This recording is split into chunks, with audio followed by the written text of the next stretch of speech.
ನಮಗೆ ಅವಕಾಶ ಕೊಡಕ್ಕೆ ಒಂದು ಪ್ರಯತ್ನವನ್ನ ಮಾಡಿದ್ದೀರಾ.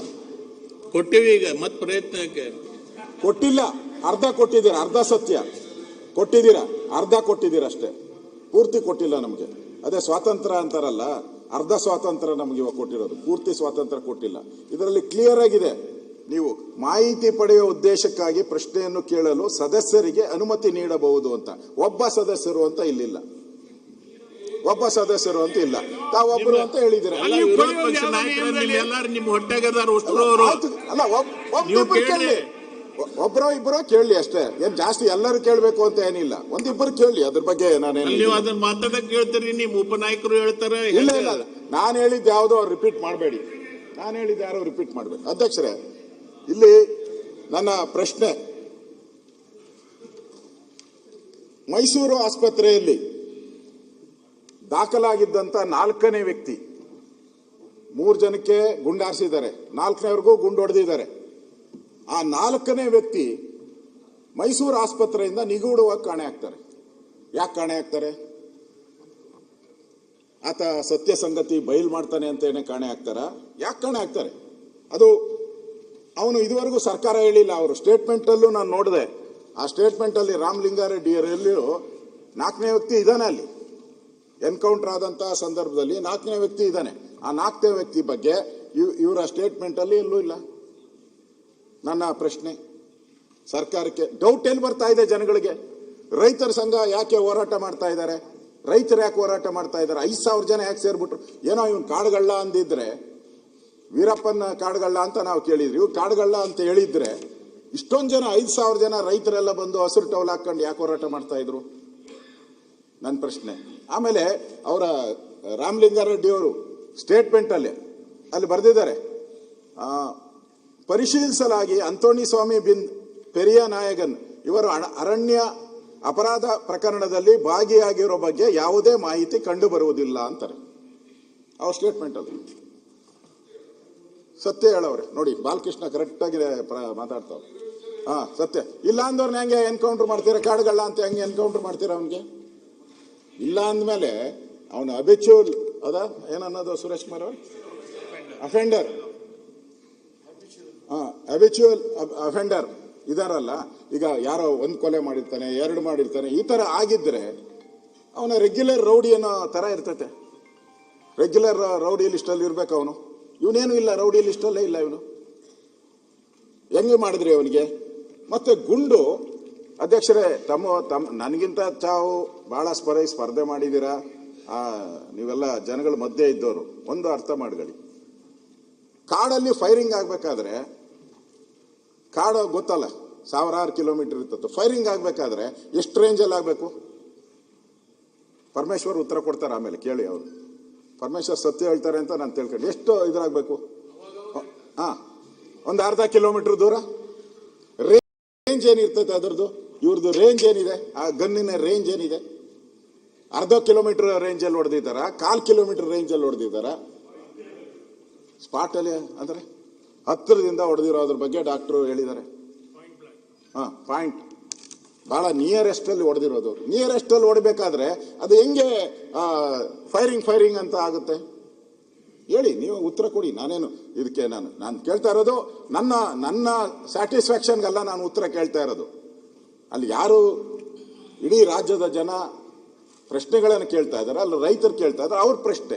ನೀವು ಆಯ್ತಪ್ಪ, ಅವನು ಆತ್ಮರಕ್ಷಣೆಗೆ, ರಾಮಲಿಂಗಾರೆಡ್ಡಿ ಅವರು ಆತ್ಮರಕ್ಷಣೆಗೆ ಮಾಡುವಂತ ಕಾನೂನು ಅಧಿಕಾರ ಇದೆ ನಮಗೆ ಅಂತ ಹೇಳಿ, ಯಾರಿಲ್ಲ ಅಂತ ಹೇಳಿದ್ರು. ಪೊಲೀಸರಿಗೆ ಆತ್ಮರಕ್ಷಣೆ ಮಾಡೋ ಅಧಿಕಾರ ಇದ್ದೇ ಇರ್ತತೆ, ಜನಗಳಿಗೂ ಹಂಗೆ ರಕ್ಷಣೆ ಮಾಡುವಂತ ಅಧಿಕಾರ ಜನಗಳಿಗೂ ಇದೆ ಸ್ವಾಮಿ.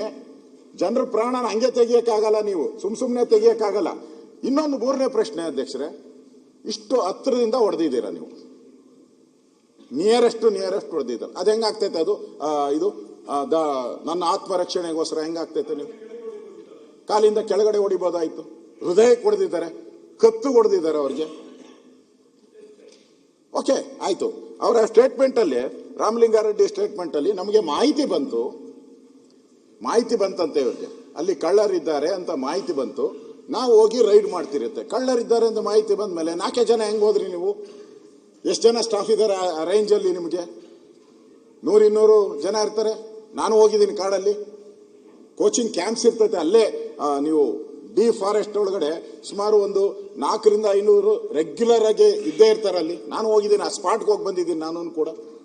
ರೆಗ್ಯುಲರ್ ಆಗಿರ್ತಾರೆ ಅಲ್ಲಿ, 4-5 ಜನ ಇರ್ತಾರೆ, ಓದೋರು ಬೇರೆ 4 ಜನ. ಇಷ್ಟು ಜನ ನಿಮಗೆ ಸ್ಟಾಫ್ ಇದ್ಕೊಂಡು, 100 ಜನ ಸ್ಟಾಫ್ ಇದ್ಕೊಂಡು ಅವ್ರನ್ನ ಸುತ್ತುವರೆದು ಯಾಕೆ ಹಿಡಿಯೋಕ್ಕಾಗಿಲ್ಲ? ಆಯಿತು, ಹೊಡೆದ್ರಿ, ಏನು ಒಳ್ಳೆ ಇದು ಏನೋ ಸೀರಿಯಸ್ ಆಗಿ ಒಬ್ಬರಾದ್ಮೇಲೆ ಒಬ್ರು 3 ಜನ ಹೊಡೆದಾಕ್ಬಿಟ್ರಿ. 4 ಜನ ಹೊಡೆಯುವಂತ ಅವಶ್ಯಕ, 3 ಜನ ಸಾಯಿಸುವಂತ ಅವಶ್ಯಕತೆ ಏನಿತ್ತು ಇದರಲ್ಲಿ? ಒಬ್ಬ ಸತ್ತಿದ್ರೆ ಉಳಿದವರೆಲ್ಲ ಓಡೋರು. ಒಬ್ಬ ಸಾಯ್ಬೇಕು ಅಂತನೂ ನಾನು ಹೇಳಲ್ಲ, 3 ಜನ ಓಡೋರು. 3 ಜನರ ಮೇಲೂ ನೀವು ಗುಂಡಾರಿಸಿದಿರಲ್ಲ, ಯಾಕೆ 3 ಜನದ ಗುಂಡಾರಿಸ್ತೀರಿ ನೀವು? ಇದು ನಾಳೆ ಇದು ಘಟನೆ ನಾನು ಯಾಕೆ ಪ್ರಸ್ತಾವ ಮಾಡ್ತಾ ಇದ್ದೀನಿ ಅಂದರೆ, ನಾಳೆ ನಮ್ಮದಲ್ಲಿ ಇದೊಂದೇ ಕಬಿನಿ ಒಂದೇ ಕಾಡಲ್ಲ, ಕರ್ನಾಟಕದಲ್ಲಿ ಬೇಕಾದಷ್ಟು ಕಾಡುಗಳಿದೆ. ಹಳ್ಳಿ ಜನ ಕಾಡುಗಳಲ್ಲಿ ಒಂದು ಅರ್ಧ ಕಿಲೋಮೀಟ್ರು 1 ಕಿಲೋಮೀಟ್ರು ರೇಂಜ್ಗೆ ಹೋಗ್ತಾರೆ, ಸೌದೆ ತರಕೋ ಏನ್ಗೋ ಹೋಗೇ ಹೋಗ್ತಾರೆ. ನೀವು ಬೇಡ ಅಂದ್ರೆ ಹೋಗೇ ಹೋಗ್ತಾರೆ ಅವರು, ದನ ಕರು ಮೇಯಿಸೋದಕ್ಕೆ ಎಲ್ಲ ಹೋಗೇ ಹೋಗ್ತಾರೆ ಅವರು. ಇದೊಂದು ಇನ್ಸಿಡೆಂಟ್ ನೀವು ಕರೆಕ್ಟಾಗಿ ನೀವು ಕ್ರಮ ಆಗಿಲ್ಲ ಅಂದರೆ ನಾಳೆ ಕಾಡೊಳಕ್ಕೆ ಯಾವನು ಹೋಗಂಗೆ ಇಲ್ಲ. ಹಂಗಾರೆ ಬದುಕೆ ಅಲ್ಲಿ ಕಟ್ಕೊಂಡಿರ್ತಾರೆ. ನೀವು ಬಹಳಷ್ಟು ಜನ ಕಾಡಿನಲ್ಲಿ ವಾಸ ಮಾಡೋರು ಬದುಕನ್ನೇ ಅಲ್ಲಿ ಕಟ್ಕೊಂಡಿರ್ತಾರೆ. ನಾನು ಹೋಗಿದ್ದೀನಿ, ಅಲ್ಲಿ ಗ್ರಾಮ ವಾಸ್ತವ್ಯ ಮಾಡಿ ಬಂದಿದ್ದೀನಿ. ಅದೇ ಕಾಡಲ್ಲಿ ನಾನು ಕೂಡ ಗ್ರಾಮ ವಾಸ್ತವ್ಯ ಮಾಡಿದ್ದೀನಿ. ನಾನು ಅಲ್ಲಿಗೆ ಅದರಿಂದ ನನಗನ್ಸೋವಂಥದ್ದು, ಈ ಹತ್ತಿರದಿಂದ ಯಾಕೆ ಗುಂಡುಗಳು ಬಂತು ಅನ್ನೋದು ಕೂಡ ನಮ್ಮ ಪ್ರಶ್ನೆ. ಮುಖ್ಯವಾಗಿ ಇಷ್ಟಕ್ಕೆ ನಾನು ಆಗಿದ್ದರೆ ಇದ್ರ ಬಗ್ಗೆ ಖಂಡನ ನಿರ್ಣಯ ಮಾಡಿದ್ದಾರೆ ತಮಿಳುನಾಡಲ್ಲಿ. DMK ಅವರು ಖಂಡನ ನಿರ್ಣಯ ಮಾಡಿದ್ದಾರೆ. ತಮಿಳರನ್ನ ಕೊಂದಿದ್ದೀರಾ ಅಂತ ಅವರು ಡೈರೆಕ್ಟಾಗಿ ಹೇಳಿದ್ದಾರೆ. ತಮಿಳರನ್ನ ಕೊಂದಿದ್ದೀರಾ ಅನ್ನೋ ಮಾತನ್ನೇ ಹೇಳಿದ್ದಾರೆ. ಆಮೇಲೆ ಅಲ್ಲಿ ಮುಖ್ಯಮಂತ್ರಿ ವಿಜಯನ್ ಅವರು ತಮಿಳರ ಹತ್ಯೆ ಬರ್ತಾ ಇದೆ ನೋಡಿ, ತಮಿಳರ ಹತ್ಯೆ ರಾಜ್ಯ ಸರ್ಕಾರದಿಂದ ತಮಿಳರ ಹತ್ಯೆ. ಶನಿವಾರ ನಡೆಸಿದ ಎನ್ಕೌಂಟರಲ್ಲಿ 3 ತಮಿಳಿಗರು ಹತ್ಯೆ ಆಗಿರುವುದು ಖಂಡನೀಯ ಎಂದು ತಮಿಳುನಾಡು ಮುಖ್ಯಮಂತ್ರಿ ಜೋಸೆಫ್ ವಿಜಯನ್ ಭಾನುವಾರ ರಾತ್ರಿ ತಮ್ಮ ಎಕ್ಸ್ ಖಾತೆಯಲ್ಲಿ ಹಾಕಿದ್ದಾರೆ. ಈ ಘಟನೆ ಕುರಿತು ಕರ್ನಾಟಕ ಅರಣ್ಯ ಇಲಾಖೆ ನೀಡಿರುವ ವಿವರಣೆ ಸ್ವೀಕಾರಾರ್ಹ ಅಲ್ಲ ಅಂತ ಹೇಳಿದ್ದಾರೆ. ಮುಖ್ಯಮಂತ್ರಿ, ಒಬ್ಬ ರಾಜ್ಯದ ಮುಖ್ಯಮಂತ್ರಿ, ನಿಮ್ಮ ಪಾರ್ಟ್ನರ್ ಅವರು, INDA ಪಾರ್ಟ್ನರ್, ಅವರೇ ಹೇಳಿದ್ದಾರೆ ನಿಮ್ಮ ಫಾರೆಸ್ಟ್ ಡಿಪಾರ್ಟ್ಮೆಂಟ್ ಏನು ಕೊಟ್ಟಿದೆ ರಾಮಲಿಂಗಾರೆಡ್ಡಿ ಅವರು ಓದಿದ್ರಲ್ಲ, ಅದು ಸ್ವೀಕಾರಾರ್ಹ ಅಲ್ಲ ಅಂತ ಹೇಳಿದ್ದಾರೆ ಅವರು. ನಾನು ಈಗ ಓದಿದೆ, ವಿಜಯ್ಗೆ ಏನು ಕನ್ಸಲ್ಟ್ ಬಂದಿತ್ತ? ಕರೆಕ್ಟಾಗಿ ಹೇಳಿದ್ರಿ.